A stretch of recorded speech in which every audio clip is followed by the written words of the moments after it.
Hello guys welcome to mini blog. तो आज मोर doctor पाखु जीवार थिला तो सकाळ टिके रेडी हो जाइतली आ मु भाबितली जे स्कूटी जीवी बोली किंतु डैडी टोटली मना कर देतली जे इलेक्शन टाइम स्कूटी जमा भी दिया जीवनी बस रे जाओ।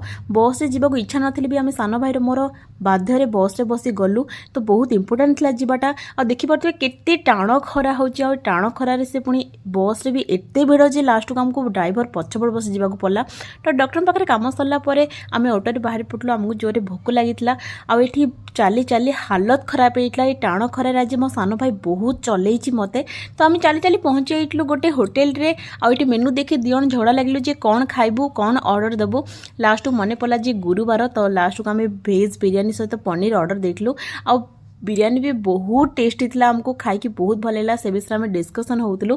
लास्ट को आम कोल्ड ड्रिंक्स पीलु तापर घर को फेरी आसलु। दिनटी मोर एमती कटला। जदि मो वीडियोटी आपन मानकु भल लागिछि तो प्लीज लाइक करिवे मो चैनल को सब्सक्राइब करिवे। Bye bye.